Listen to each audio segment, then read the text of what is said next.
La isla de las palabras, con Miki Blanco.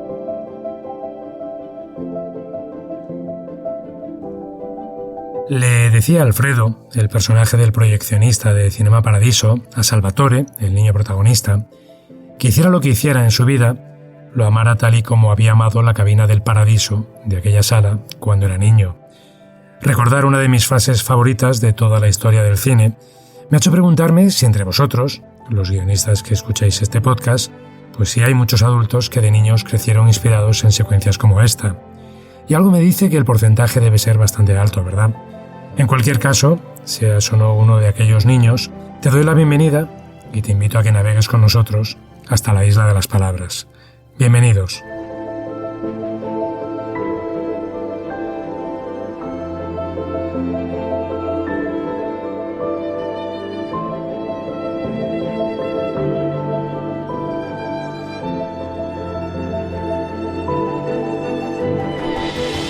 ¿Sabías que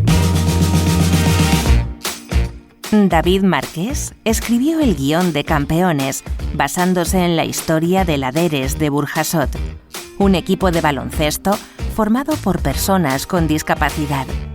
La mayoría de las anécdotas de la película son reales.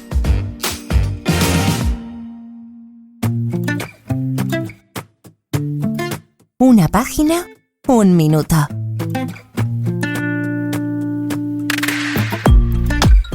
islapalabras@gmail.com es la dirección, ya sabéis, que ponemos cada semana a vuestra disposición para que nos enviéis vuestras dudas sobre escritura de guiones.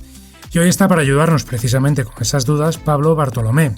Pablo ha sido guionista en series como Fugitiva, en Cuéntame cómo pasó, en Hit o en Dos vidas, y Pablo es también vocal de la Junta Directiva del Sindicato Alma de Guionistas. Pablo, ¿qué tal? ¿Cómo estás? Hola, ¿qué tal, Miki? ¿Cómo estás? Un saludo a todos y a todas. Muchas gracias, bienvenido. Oye, Pablo, antes de que empecemos con las dudas, estaba leyendo un poquito de información sobre ti antes y había una cosa que me ha llamado la atención, ¿no? Y es que en el análisis que escribías de una película, en concreto de Stew 1993, leía una frase tuya que decía algo así como que hasta la anécdota más íntima o personal puede llegar a ser una narración atractiva o emocionante. Y quería que me ampliaras un poquito esa idea.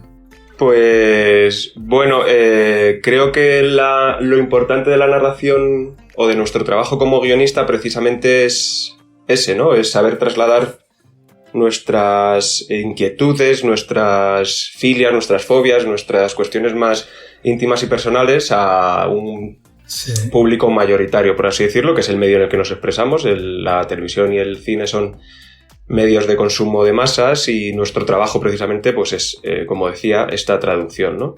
Uh-huh. Claro, porque hay muchas veces la tendencia a pensar que solo tienen cabida en un buen guión historias como muy grandes, ¿no? Como muy impactantes, pero es verdad que muchas veces las cosas más íntimas o más personales pueden dar pie, como decías tú en este artículo, a un gran guión, ¿verdad? Efectivamente. De hecho, muchas veces se da la paradoja de cuanto más íntimo y personal es aquello que se cuenta, más universal, porque al final a todos nos afectan más o menos las mismas cuestiones, siempre y cuando hablemos de aquellas verdades universales o emociones universales como el miedo, la venganza, el amor, la familia, etcétera, etcétera. Claro. Uh-huh. Bueno, pues nada, si te parece, Pablo, vamos ya con las preguntas que nos han llegado esta semana. Perfecto. Venga, vamos a por ello. La primera pregunta nos lleva hasta Madrid y nos la ha enviado Victoria. Hola. Estoy escuchando cada vez más cómo se critica el uso de la voz en off en el cine moderno. Quería saber si me pueden dar alguna recomendación para poder usar la voz en off en mi guión, puesto que es un recurso que me encanta, sobre todo desde que vi uno de los nuestros. Muchas gracias. Gracias a ti, Victoria. Gracias por la pregunta. Bueno, pues Pablo, es verdad, la voz en off, a mí reconozco que es un recurso que me encanta, yo lo reconozco. Pero es verdad también, como nos decía Victoria, que muchas veces está un poco denostado, ¿no? ¿Cuál es una buena forma de utilizar la voz en off? Bueno, la cuestión es que la pregunta es un poco... No sé si la he entendido bien, ¿eh? Sí. La voz en off es un recurso narrativo y como tal es difícil saber si hay que aplicarlo a priori. Es decir, es un recurso que debe estar al servicio de la narración solo y cuando la narración lo pida es cuando deberíamos usar la voz en off. El recurso fácil sería pues un flashback o recordar algún hecho del pasado o alguna reflexión interna de los personajes. Pero ya te digo que son recursos narrativos. Es muy difícil que yo pueda aconsejar a una guionista, a un guionista, cuándo debería aplicarlo. Es como si alguien me dijera cuándo puedo usar una elipsis. Bueno, solo cuando la narración lo impida. Por lo tanto, yo el consejo que le doy a nuestra compañera es que lo que haga precisamente es, solo si la narración lo pide, que utilice este recurso. En guión se suele decir que cuanto menos es más, y no es que yo sea muy amigo de este tipo de axiomas o de cuestiones, pero es verdad que si no es una cosa que la narración demande, puede chirriar. Y yo creo que parte de esta opinión denostada mayoritaria que Victoria nos señalaba, quizás resida en eso, que muchas veces es un recurso que se ha sobreutilizado. Claro. Entiendo que también, claro, el ejemplo que nos ponía Victoria de Scorsese, ¿no?, de uno de los nuestros, claro, en ese caso entiendo que estará muy bien utilizada, claro. Claro, efectivamente, en uno de los nuestros vemos cómo la historia de nuestro protagonista está haciendo una narración de unos hechos desde un pasado hasta la actualidad y contado siempre en primera persona, el punto de vista es él y además desde sus implicaciones personales y emocionales, es decir, es un diálogo interno casi consigo mismo. Por lo tanto, es un recurso totalmente válido y más que aceptable. Claro, y muy bien utilizado en este caso. Fenomenal, bueno, pues ahí está la respuesta para Victoria de Madrid. Nos vamos ahora hasta Teruel. En Teruel está Marc, que nos ha enviado esta nota de audio. Hola, tengo una escena que transcurre en una casa en la que el personaje va entrando y saliendo de distintas habitaciones de manera muy rápida. ¿Debo hacer un encabezado por cada una de las habitaciones en las que entra o me valdría con una localización genérica para toda la escena? Muchas gracias. Gracias, Marc, gracias por la pregunta. Bueno, Pablo, pues claro, yo me estoy imaginando según lo que nos cuenta Marc, ¿no? Una persona que entra como en el hall de una casa en la que hay varias habitaciones a los lados y va entrando y saliendo rápidamente de ellas. Claro, ¿qué hacemos con los encabezados? ¿Hay que hacer uno por cada una de esas entradas y salidas? Bueno, entiendo que esto es una pregunta de formato y como tal creo que hay varias respuestas. La respuesta que yo más veo certera es que unifique por unidad dramática.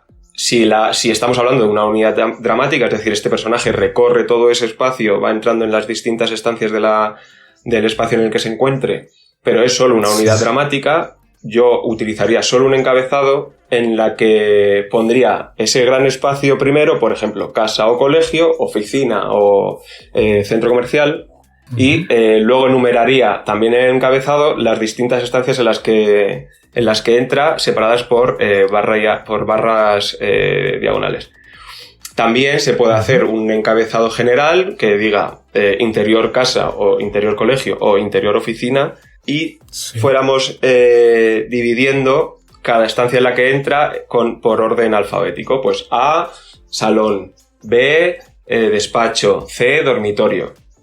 En cualquier caso, como decía, estos son unas cuestiones exclusivas de formato. Es decir, lo importante es recordar que un guión no es más que un mapa o una serie de directrices que nosotros como guionistas damos a un director, una directora, unos actores, unas actrices, un equipo técnico y artístico. Y por lo tanto, para mí la norma principal es que sea lo más sencillo y limpio posible, con tal de que se entienda perfectamente y que se vea perfectamente cuál es la dinámica de la escena. Para mí todo lo demás sobra. O sea, lo importante sería, en este caso, para mí eso.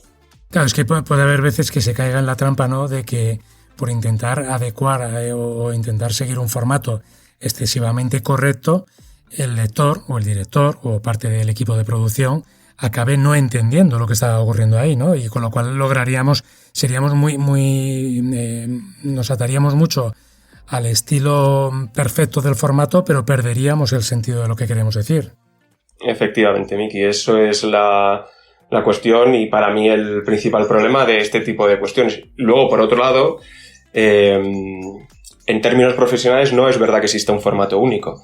Es más, en televisión casi siempre es las propias dinámicas de las propias productoras las que determinan cómo se encabeza, cómo se enumera, cómo se denomina cada secuencia o cada escena. A mí me ha pasado de usar una fórmula como he indicado, pues esto de decir casa, salón, pasillo, comedor, despacho dividido por barras diagonales, y también me ha pasado de encontrarme poner el enunciado general, hacer la división alfabética o incluso poner distintas escenas. En cualquier caso, volvemos a decir a repetir lo que quería decir, que es lo importante para mí es la simpleza y la claridad de la escena. Uh-huh. Estupendo. Bueno, pues ahí está la respuesta para Marc de Teruel y volvemos ahora a Madrid. También desde Madrid nos ha enviado su pregunta Isabel. Hola, el otro día volví a ver la película Tuxi y como sabéis, Dustin Hoffman interpreta a un actor que en ciertos momentos de la película se disfraza de mujer para lograr un contrato de televisión. Y me vino la duda de cómo habría que poner en el guión los diálogos de este personaje. Si usar siempre el mismo nombre para él o uno distinto en función de cómo está disfrazado de mujer o cuando no lo está. Muchas gracias. Gracias a ti, Isabel, gracias. Bueno, pues otra pregunta de formato, Pablo. Yo recuerdo perfectamente Tootsie, la película, y es cierto, Dustin Hoffman en unos momentos era el mismo, ¿no? Era el actor, y en otros momentos era, creo que se llamaba Dorothy, la mujer a la que interpretaba en televisión. Claro, ¿tenemos que cambiar el nombre del personaje en función de a quién esté interpretando en cada momento? Pues yo diría que sí, Miki. Volvemos un poco a lo de antes. La cuestión es cuanto más higiénico y limpio y sencillo sea, mejor. Si vamos a hacer vamos a abrir unos paréntesis cada vez que el personaje de Dustin Hoffman hable en voz de Dorothy o ponerlo en el cuerpo de acción, me parece como que es mucho más confuso, ¿no? Y además este personaje tiene nombre propio, tiene un diálogo propio, tiene casi una voz propia, ¿no? Por así decirlo. Entonces, justo en el caso de Tootsie, el ejemplo que nos señala nuestra compañera, Isabel. Yo diría que sí, Isabel. No sé si es una norma general, no sé si habría que aplicarlo, pero yo sí podría aconsejar así a priori que si esto ocurre más allá de una escena, es más limpio poner que sea este propio personaje el que hable por sí mismo, por sí misma. Uh-huh. Claro, al hilo de lo que comentábamos antes, seguramente con esta fórmula que nos estás diciendo, el lector lo va a entender mucho mejor, claro, sabiendo que sabe perfectamente que es el mismo actor el que interpreta a los dos, pero sabe que en realidad son dos personajes diferentes, ¿no? Efectivamente. Además, la pregunta está muy bien, es muy indicada por la cuestión concreta, pero también es cierto que esto se engloba dentro de un contexto. Es decir, normalmente esta escena ya va indicando si Dustin Hoffman está vestida como mujer o no, o en qué contexto está ocurriendo esta acción. Por lo tanto, entenderíamos ya a priori cómo está hablando nuestro personaje o en voz de quién de estos dos personajes, por así decirlo, está hablando el propio Dustin Hoffman. Pero sí, me parece mucho más limpio y directo enunciarlo como Dorothy Michaels y ya está. En cualquier caso, he buscado este guión y no lo he encontrado. Sí. Quizá la respuesta más directa sería leer el guión de Tootsie y ahí saldríamos de dudas. Claro. Bueno, pues desde aquí lanzamos esa invitación, ¿no? Si alguien lo encuentra y nos lo puede enviar, pues ahí tenemos nuestra dirección de islapalabras@gmail.com y se lo enviaríamos a Isabel sin ningún problema, claro que sí. Fenomenal. Bueno, pues ahí estaba la respuesta para Isabel de Madrid. Y nos vamos, Pablo, con la última pregunta. Esta nos lleva hasta Zamora y nos la ha enviado Macu. Hola. Mira, me gustaría pediros ayuda para resolver una escena que estoy escribiendo. Uno de mis personajes está viendo la televisión en un salón y se queda dormido. Supuestamente pasan varias horas y de pronto se despierta. Mi duda es que, dado que todo transcurre en la misma habitación y no hay escenas intermedias, no sé cómo indicar en el guión que han transcurrido varias horas. Muchas gracias. Gracias, Macu, gracias a ti. Pues Pablo, claro, un personaje que aparece en el mismo escenario dos veces, no hay nada en medio, no hay ninguna escena intermedia. ¿Cómo le indicamos al espectador y sobre todo al lector también de nuestro guión que haya transcurrido tiempo? Es una pregunta muy lícita la de Maku, pero la realidad es que por sí sola se responde. Quiero decir, lo que habría que definir es si es una información que queremos dar al lector, como tú muy bien decías, Miki, o es una información que queremos dar al espectador. Si es una información que queremos dar al lector, habría que ver cómo es esa escena, porque esa escena, si vemos el antes y el después, es decir, vemos cómo este personaje llega al salón, enciende la tele y se queda dormido, y luego vemos cómo se despierta, lo normal es que haya una transición. Por lo tanto, hay una ruptura de la escena, por lo tanto, hay un nuevo encabezamiento de la siguiente escena. Si solo queremos dar esta información de las horas que han transcurrido al lector, se puede poner en el cuerpo de acción tranquilamente. O por lo menos yo lo haría así. Nuestro personaje se despierta después de 5 horas. Han transcurrido 5 horas cuando nuestro personaje se despierta. Ahora bien, la cuestión es, ¿esta escena tiene alguna peculiaridad? Es decir, ¿no vamos a hacer una ruptura de tiempo o no vamos a ver cómo se queda dormido o vamos a ver solo el después? En cualquier caso, si la información solo la queremos transmitir al lector, volvería a ponerlo en el cuerpo de acción.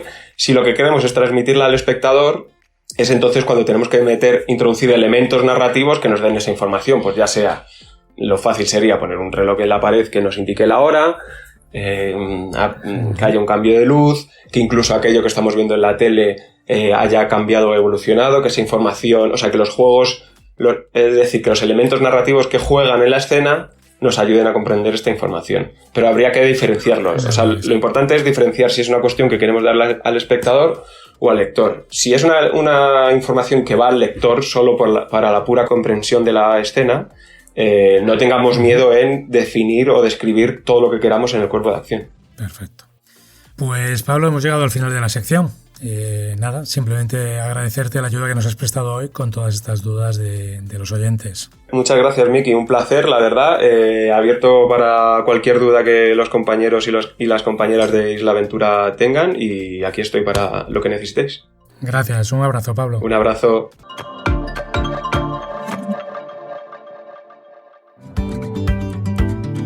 ¿Tienes dudas sobre la escritura de guiones? Puedes enviarnos un mail o una nota de audio a nuestra dirección de correo islapalabras@gmail.com.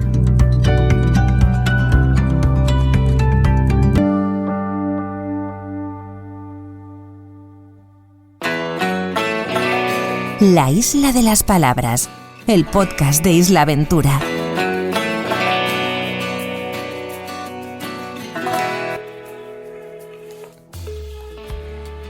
Buenos días, Beatriz Arias. Hola, sí, soy yo. ¿Qué tal? Soy María José Manso, te llamo de Isla Aventura, de la Isla de La Palma. Sí. Pues nada, para comentarte que eres una de las 8 seleccionadas de este año. ¡Ay, qué bien! Pues que es una convocatoria que de verdad dan unas ganas de, pues eso, de que te seleccionen y vivir la experiencia por los viajes y todo. Pues sí. Y por conocer las localizaciones. ¡Jo, qué guay! Pues Beatriz, felicidades y nos vemos pronto en La Palma. El lunes te llamamos, ¿vale? Vale, fenomenal. Un beso.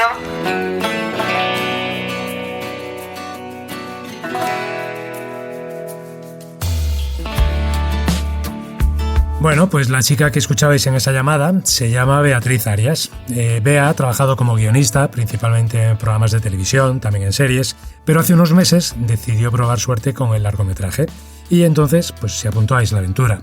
Y como habéis podido comprobar, pues fue escogida entre los finalistas.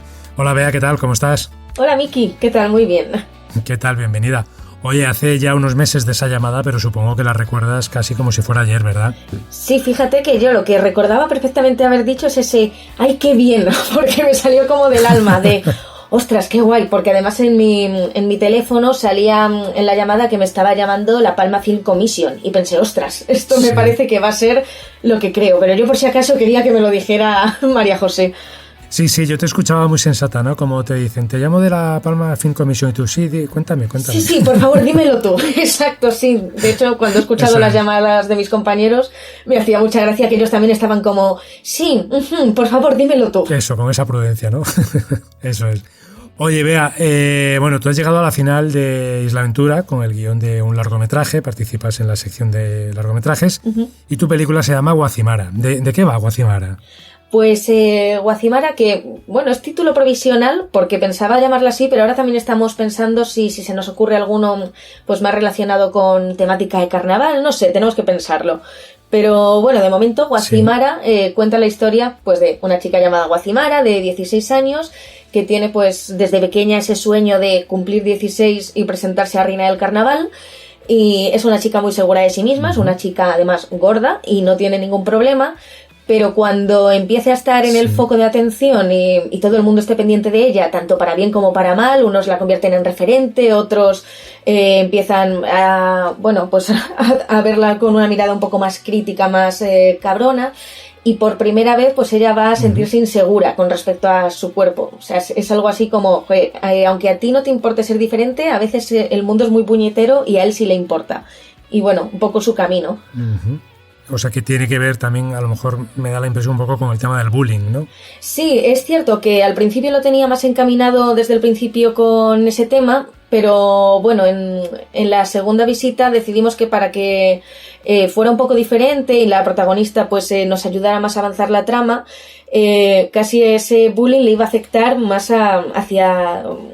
pues después, ¿no? Más tarde, a lo largo de la película. Ella iba a empezar muy segura de sí misma y así, claro, pues la bajada, cuando de repente recibe algo de bullying, sí que la caída es más fuerte. Si ella empezaba desde el principio siendo insegura, la caída parecía que no era tan grave, ¿no? Entonces, pero sí, va a tener opiniones de todo tipo, pues un poco de... Hay gente que tira más hacia el bullying, pero también nos gustaba hablar, tenía ganas de hablar de cómo repercute el convertir a alguien en un referente, aunque sea de algo positivo, cuando esa persona, pues a lo mejor no era su intención estar en esa posición o no se lo había buscado. Y de pronto se ven en el foco de todas las miradas, ¿no? El foco de atención. Claro. Claro. Bueno, veo por lo que nos estás contando, Bea, que tu guión, desde el título, está abierto a cambios y de hecho que se han producido muchos cambios a lo largo desde la partida de la idea inicial hasta ahora ya que nos acercamos ya prácticamente a la final, ¿no? Es un proceso habitual. ¿Cuánto ha tenido que ver Isa Sánchez, tu tutora, en estos cambios que tú has ido introduciendo en la historia?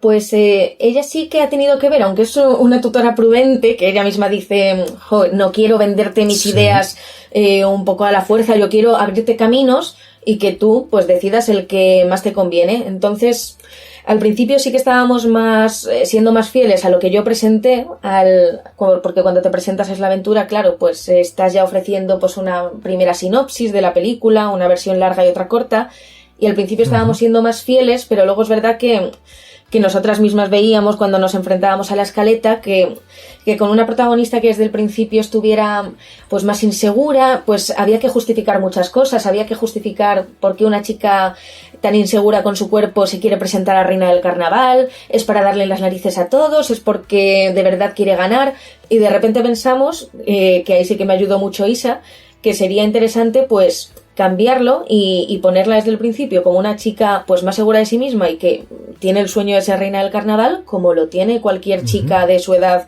que le guste toda esa fiesta, ¿no? Porque además el Carnaval Canario y el de los Llanos de Aridane, que es donde lo localizo, pues tiene esas fantasías tan impresionantes, como que cualquier chica diría, a la que le guste ese tipo de cosas, pues me quiero presentar y quiero pasármelo bien y quiero incluso ganar. Y cuando cambiamos ese carácter en el personaje, pues de repente todo iba mucho más fluido. Y luego lo que te comentaba, en el momento de la bajada, de repente era mucho más grande. Oye, y ahora mirándolo así con cierta retrospectiva, si tuvieras que indicarme cuál ha sido la fase más complicada de todo el proceso de escritura del guión, ¿cuál me dirías? Pues así pensando, yo creo que ha sido sobre todo, quizás me parece que nos ha pasado a muchos participantes que en la segunda visita, cuando tuvimos que hacer un pitch y de repente contar nuestra historia pues en 5 minutos, como que de repente fuimos conscientes de los puntos fuertes y los puntos débiles, porque claro, cuando la tienes que contar pues en pocas frases y hacerte entender, de repente dices, pues si esto no se entiende bien, igual es que no debería estar dándole tantas vueltas o debería ser más limpio la forma de contarlo. Y después de ese taller sí que fui consciente de que había, pues eso, que necesitaba cambiar cosas en la película y bueno, pues creo que todos hemos pasado por esa fase de, ostras, tenía mucho trabajo hecho, una escaleta pues más o menos bien armada, pero yo creo que es necesario, que aunque en ese momento digas, madre mía, se me desmonta todo, luego cuando te pones a dialogar dices, ostras, pues sí, pues creo que fue bueno tener ese momento de cambio, de tener que rehacer, no tanto la estructura, porque la estructura en realidad no ha cambiado tanto, ha sido más la protagonista, pero claro, al final pues eso también te afecta a temas de escaleta. Pero creo que han sido para bien, porque al dialogar creo que se han notado esos cambios y se han notado de forma positiva. Claro, tú habías trabajado sobre todo en series en el que la construcción de personajes y un poco la estructura es diferente, ¿no? ¿Ha sido muy complicado para ti hacer esa adaptación? Es decir, pasar de trabajar en el guión de una serie, por ejemplo, al guión de un largo. Sí que he notado cambios y por eso también me hacía tanta ilusión participar en Isla Aventura, porque me quería presentar con un largometraje y me parecía muy beneficioso y me hacía ilusión pues poder tener una tutora pues que me acompañase en el camino, por lo que tú dices, porque como son al final formatos diferentes, las películas al ser menos minutos, menos duración, sí que notas que cada escena tiene que decir algo de los personajes y tiene que hacerlos avanzar, que quizás en una serie pues te lo puedes tomar con más calma. Sí, creo que en ese sentido me ha venido muy bien la ayuda de Isa. Uh-huh. Bea, si tuviera que decirte con qué te quedas de toda la experiencia de Isla Aventura, ahora que ya estamos prácticamente llegando al final, ¿qué me dirías?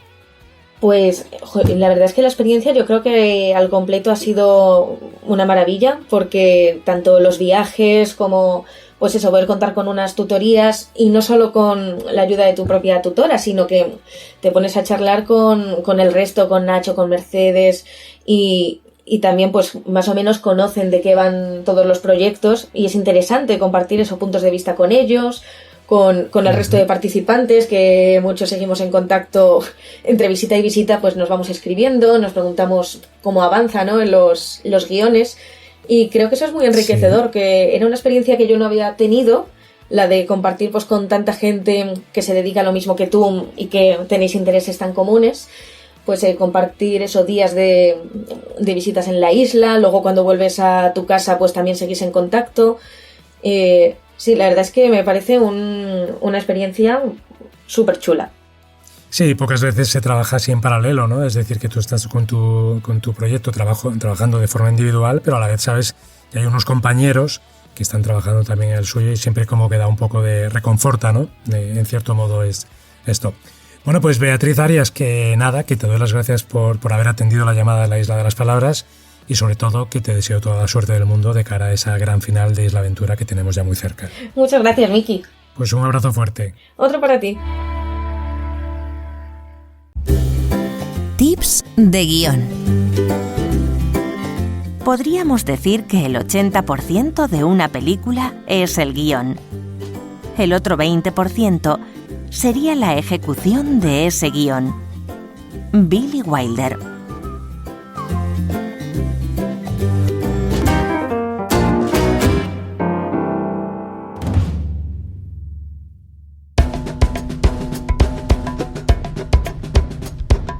La Isla de las Palabras, el podcast de los guionistas.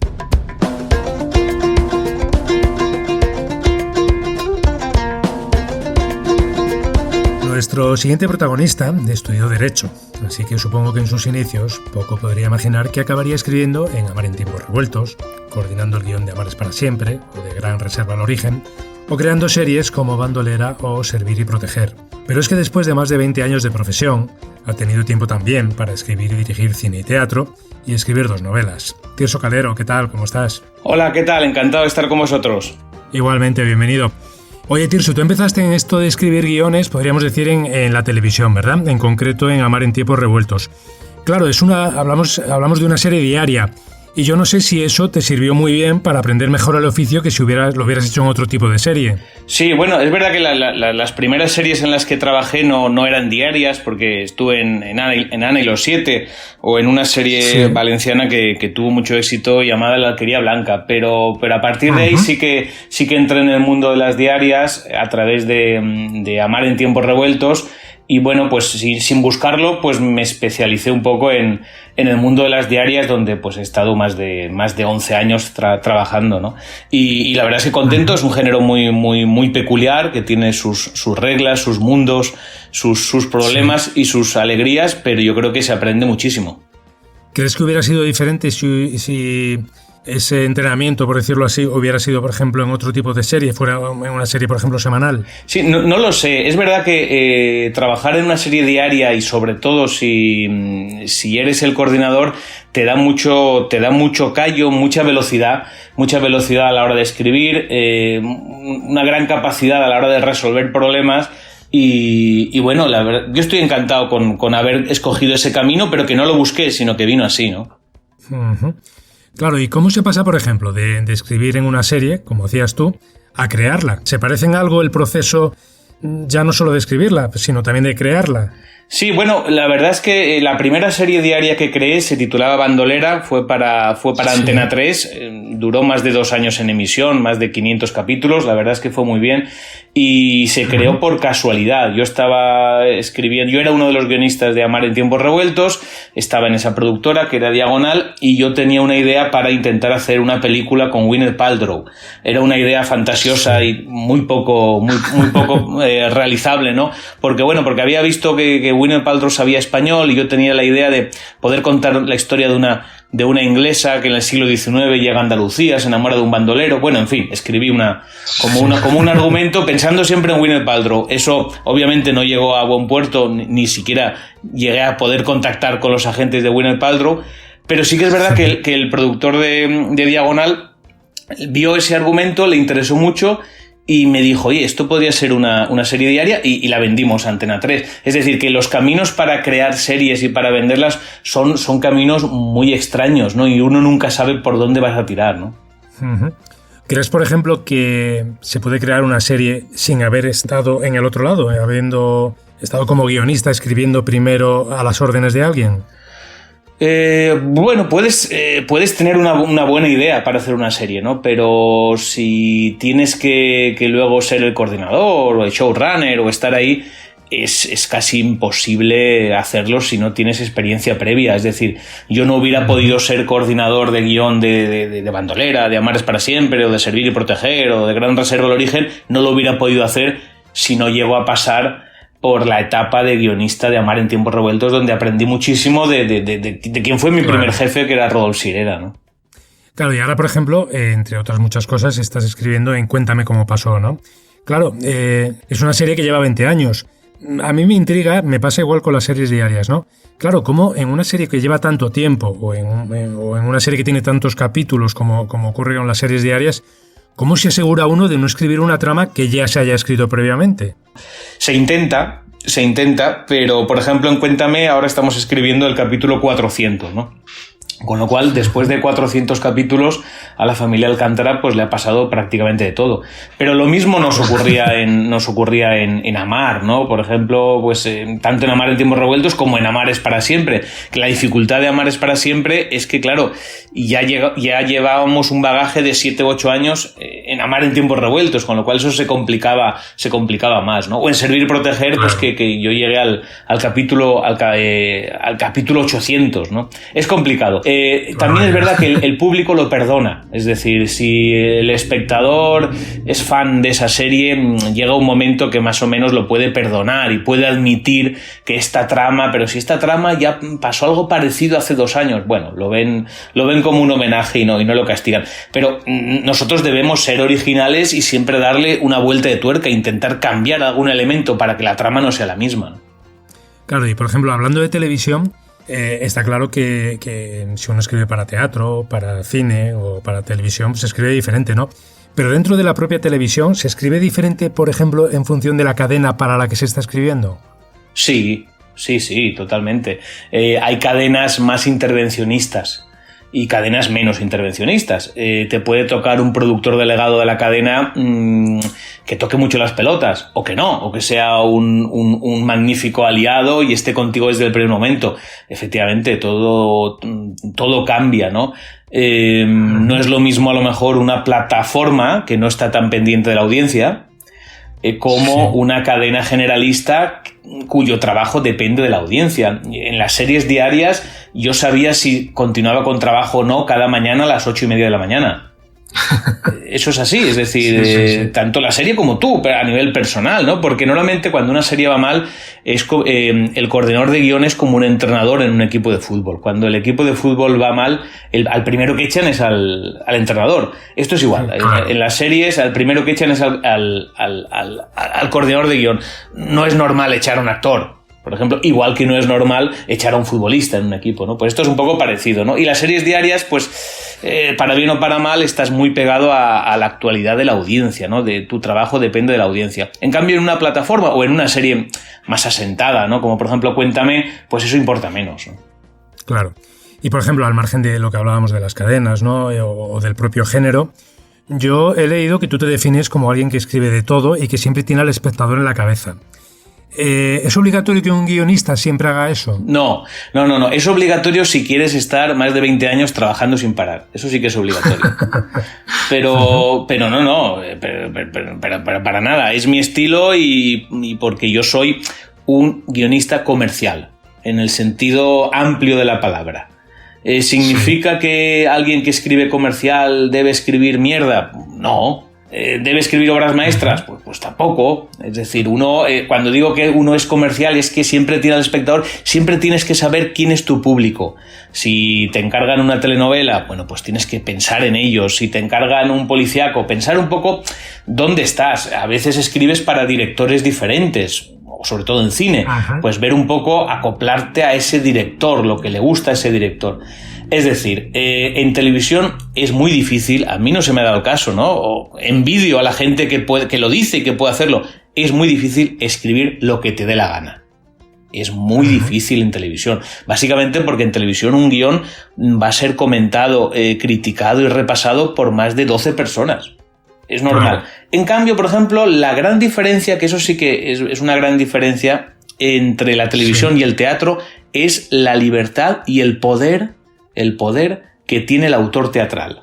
Esto es una cosa que mucha gente no sabe, pero el autor teatral es quien tiene la última palabra de la producción teatral. Esto es bastante importante. Es decir, si el autor teatral va a los ensayos y dice esto no me gusta cómo se está ensayando, esta obra no se estrena. Eso se puede hacer. Eso es impensable en televisión.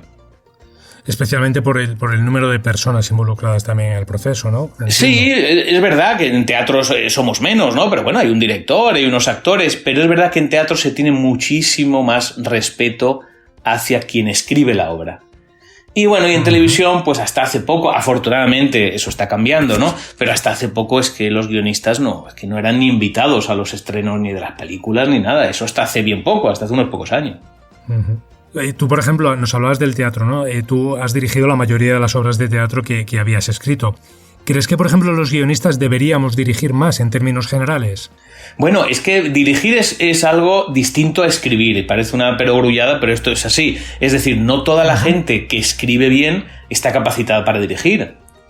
Y al revés. Hay unos directores magníficos que no son brillantes escribiendo porque son dos artes diferentes. Entonces, bueno, a mí yo lo he hecho cuando he podido, cuando me ha apetecido. A veces, yo pongo el caso de la primera película no la primera película que escribí, porque fue Miguel y William, sino la primera película que dirigí, ¿no? Se llamaba Carne Cruda. Sí. Yo acabé dirigiendo esa película porque el productor no encontró otro director. Sí, y es una cosa que se da bastante, sobre todo cuando haces primeras películas que vas por una vía de subvenciones y son películas que se financian básicamente por ser nuevo realizador. Casi las productoras te empujan a que acabes dirigiendo esa película porque así la pueden financiar, pero yo no quería dirigir esa película. Y es decir, que son las circunstancias del mercado, ¿no? Yo creo mucho en la especialización, es decir, el guionista que escriba, el director que dirija, yo creo bastante en eso. Claro, y por ejemplo, en cuanto a la interpretación, me ha llamado mucho la atención ver que tú, que eres guionista, ¿no? Y director, impartes un taller de interpretación ante la cámara. Claro, lo lógico es pensar que, y supongo que será así, que está dirigido principalmente a actores y actrices, pero ¿tú le recomendarías hacer un taller como este a un guionista? Bueno, alguna vez ha habido talleres que fusionaban eso, ¿no? Fusionaban lo que es la escritura y lo que es la interpretación. Yo en estos talleres que doy, además de técnicas actorales, lo que explico es cómo creamos los personajes, para que un actor sepa cómo ese personaje ha sido creado y cómo es ese personaje. Cuando un actor comprende eso, le es más fácil ponerlo en pie. Si un actor comprende que este personaje es neurótico, es obsesivo, es amable, es generoso, tiene que entenderlo para luego interpretarlo, ¿no? Es interesante lo que dices, eso de fusionar lo que es el guión con la interpretación, ¿no? Porque tiene mucho que ver, ¿no? Luego, lo que sí que yo recomendaría también a los guionistas, que es una cosa que ha sido una lacra durante mucho tiempo. A ver, tradicionalmente, ahora no, pero tradicionalmente el guionista ha sido una persona, no digo poco social, pero una persona bastante solitaria. Siempre ha tenido la etiqueta del friki, de que siempre no se desenvolvía bien en reuniones con productores, no. Todo eso nos ha dado una imagen un poco mala a los guionistas. Eso está cambiando afortunadamente. Por eso es importante que los guionistas sepamos estar de tú a tú. Es decir, nuestro trabajo, desgraciadamente, ya no consiste solo en escribir. Claro, sí, de hecho es algo que hablamos aquí muchas veces, ¿no? Que decimos, bueno, uno tiene la idea de que un guionista lo que hace es escribir, pero actualmente, pues simplemente con el tema, por ejemplo, de tener que hacer un pitch, todo cambia mucho. En realidad tienes que vender tu producto, es decir, puedes haber escrito una maravilla que si lo vendes mal, pues tienes mucho perdido, claro. Es importante que el guionista sepa convencer. Eso es importante, el saber convencer, el poder de convencer al otro, bien sea un productor, bien sea un actor, saber convencer, ¿no? No solamente escribir. Uh-huh. Te oí decir también una vez, Tirso, que algo así como que la primera decepción de un guionista novel, y este programa lo escuchan muchos guionistas noveles, es darse cuenta de que no todo lo que se escribe se va a acabar haciendo. Claro, es muy fácil superar esa especie de trauma, por decirlo así. Bueno, es frustrante, pero cuanto antes se supere, mejor. Es decir, eso es importante, es que posiblemente no, vamos, es que ni la mitad de lo que escribimos eso se va a grabar o se va a rodar, y más ahora, ¿no? Que estamos viviendo una auténtica burbuja en la ficción televisiva. Hay muchísimos proyectos, hay muchos más que cuando yo empecé. Yo empecé en esto hace 21 años. No había tanta competencia. A ver, la parte buena de ahora es que hay más oportunidades de negocio. Hay más cadenas, más plataformas, más productoras. Pegas una patada a una piedra y debajo de ella hay 20.000 guionistas y 40.000 productoras, ¿no? Es decir, ahora hay mucho, pero claro, hay mucha competencia. Entonces los guionistas, los noveles sobre todo, tienen que comprender que está muy bien que sigan escribiendo, que sigan moviendo cosas, pero que sepan que a lo mejor solo un 10% de lo que mueven verá la luz. Pero no pasa nada, hay que centrarse en ese 10. Lo que pasa es que cuando uno lo escribe no sabe qué 10% será, claro. Sí.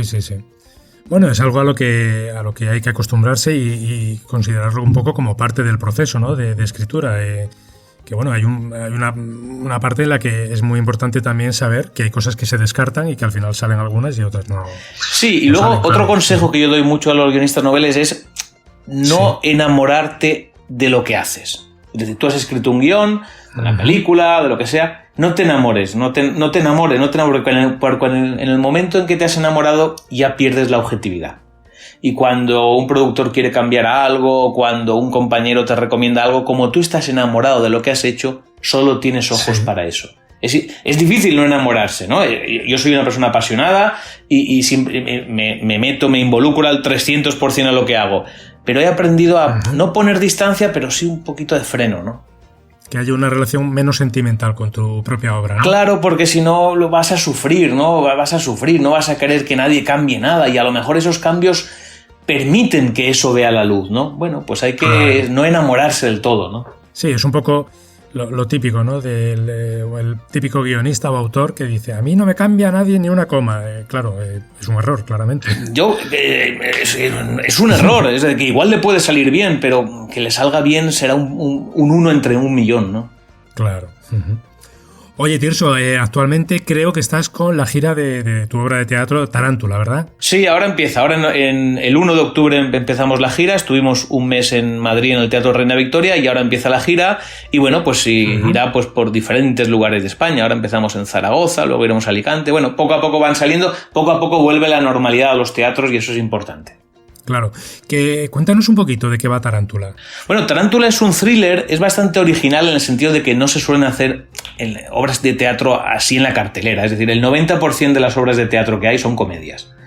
Porque también es lo más comercial, también el público lo demanda. El público quiere ir a ver comedias al teatro y con caras televisivas. Eso es lo que demandan casi todos.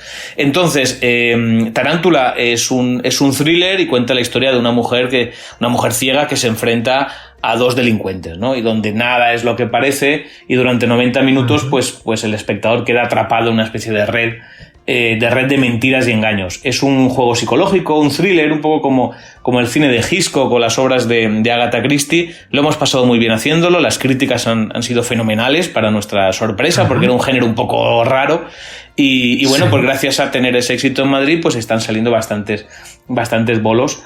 Y pues ya, ojalá, yo creo que la obra durará pues más o menos un año, es lo que suele ser una gira, y está protagonizada por Armando del Río, Laia Alemán y Alex Barahona. Pues Tirso Caldero, nada, que ha sido un placer compartir hoy contigo estos minutos aquí en la Isla de las Palabras. Te doy las gracias y sobre todo te deseo mucha suerte con todos los proyectos que tienes entre manos y especialmente con este que nos comentabas ahora de la gira de Tarántula. Gracias, Tirso. Muy bien, gracias a vosotros, ánimo.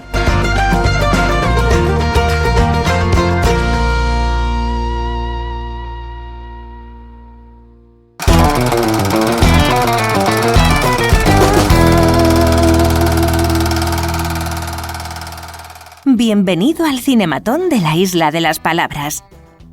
Introduzca la moneda, por favor. Diga su nombre y su profesión para comenzar. Hola, soy Eduardo García Ello, coordinador de guión del Intermedio. Nombre ahora alguno de sus trabajos. Pues como os decía, soy el coordinador de guión del Intermedio actualmente y estoy preparando otro proyecto del que todavía no puedo decir nada, que esto siempre da mucha rabia, pero es así. No me diga su edad, pero dígame al menos quién mató a Laura Palmer. La verdad es que no sé quién mató a Laura Palmer, porque, y esto me va a generar muchos enemigos, no me gusta nada David Lynch. Pero bueno, para que os hagáis una idea de mi edad, ya tengo la pauta completa. Comenzamos. Confiese, ¿ha entregado alguna vez un guión cuya trama ni usted mismo comprendía? No, nunca he entregado un guión del que no entiendo la trama, porque lo más importante son las cosas claras y tenerlas claras. Saber a dónde quieres llegar y saber de dónde vienes. ¿Cuál sería el título de un guión sobre su vida? Yo creo que sería El impostor, porque yo creo que esto es algo que nos pasa a todos los que somos guionistas o que hacemos algo creativo, que siempre tenemos este síndrome del impostor, que es como de repente piensas, ¿cómo he llegado yo a esto? ¿Cómo engañé a tanta gente por el camino para que se crean que yo puedo hacer esto? Y al final las cosas salen, pero siempre es fruto de las debilidades ese síndrome del impostor. Mójese. ¿El mejor o la mejor guionista de la historia es? El mejor guionista de la historia no tengo ni idea de quién es, pero yo elegiría a Azcona. A lo mejor está muy manido, pero es que Azcona supo contar cómo éramos sin que nosotros lo supiésemos todavía. ¿Vendería su alma al diablo por haber sido el autor del guión de...? Ya que estamos con Azcona, yo vendería mi alma al diablo por haber escrito Plácido. Me parece un peliculón. Cite una frase de cine que le ha marcado de por vida. Una frase de cine que no sé si me ha marcado, pero que sí con el tiempo entendí, es esta de William Goldman, de guionista, que decía que nadie sabe nada en el mundo del cine. Y lo hago extensivo al mundo de la televisión, nadie sabe nada. O sea, al final hay que guiarse por instintos y nadie tiene la fórmula secreta del éxito, porque si la tuviésemos, todos nuestros trabajos serían maravillosos, pero no es así. Por lo tanto, nadie sabe nada. Hay que ir dando palos de ciego y guiándonos por nuestro instinto y poco más podemos hacer. ¿Cuál es el mejor arranque de guión de todos los tiempos? No sé si es el mejor arranque de guión de todos los tiempos, pero últimamente, por motivos de trabajo, estoy revisitando The Newsroom. Y el arranque de la serie de The Newsroom son los primeros 10 minutos, 15 minutos de Aaron Sorkin son brutales. A mí me encantan. ¿Y el mejor final? El mejor final, pues mira, ya que antes elegí Plácido, elijo el final de Plácido también, con ese plano del motocarro y suena un villancico de un niño que dice: en esta tierra ya no hay caridad ni nunca la habrá, mientras se va. Hablando de finales, ¿escribir finales abiertos es hacer trampas? Escribir finales abiertos no sé si es hacer trampas, pero sí sé que es un poco de vagos. Por lo menos para mí. A mí me gustan las cosas bien cerraditas, bien explicadas y todo bien hilado y todo bien cerrado. Ya puestos, sea sincero. ¿Vio venir el del Sexto Sentido? Pues el final del Sexto Sentido sí lo vi venir porque me lo habían contado, básicamente. Porque no sé por qué, a mí me cuentan, siempre me explican. Tengo amigos que les gusta mucho explicar las tramas, los finales, los principios de las películas que ven, y ya me lo habían contado antes de verla. ¿En qué momento deja de ser spoiler contar el final de una película? Bueno, pues yo no me preocuparía por los spoilers. O sea, si una película solo te gusta por el mira, como en el Sexto Sentido, si solo te lo vas a recordar por cómo acaba, porque es una sorpresa, pues yo creo que no es una buena película ni una buena serie. O sea, las buenas películas, buenas series, yo creo que te atrapan por los personajes, por las tramas, pero que al final haya una sorpresa, como en el Club de la Lucha, bueno, pues mira, pero a mí me da igual que me lo destrocen, ¿eh? Sugiera ahora el logline de una historia que se podría rodar en la isla de La Palma. Pues por ejemplo, año 2300, sube el nivel del mar debido al calentamiento global y en La Palma solo queda en la superficie, solo queda a la vista un terreno de 800 metros donde vive un viejecito en una cabaña donde cultiva lo que come. Inditex llega Zara, Amancio Ortega, y pelea y pleitea con el dueño para comprárselo y montar allí el último Pull&Bear de Europa. Por último, proponga una penitencia para aquellos que no invitan a los guionistas a las galas de premios. Bueno, yo creo que no hay que preocuparse mucho porque no nos inviten a las galas de premios, básicamente porque las galas de premios, y ya hay que decirlo de una vez, hay que destapar este melón, son un coñazo insoportable que a nadie le gustan, todo el mundo está allí por obligación. Lo que tenemos que hacer es que cobrar más por nuestro trabajo y que nos reconozcan, pero que nos reconozcan billete sobre billete. Los premios ya que vayan los actores, que son los guapos y tal. A nosotros que nos den la pasta. Perfecto. Hemos terminado. Ya puede recoger sus cinematones. Gracias por su visita. Pues gracias a vosotros y larga vida a la Isla de las Palabras. Un saludo, chicos. Hasta luego.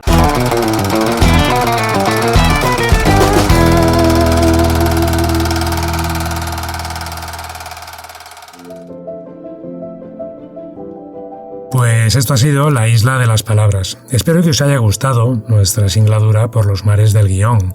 Pero si no ha sido así, recordad que en el fondo nadie es perfecto.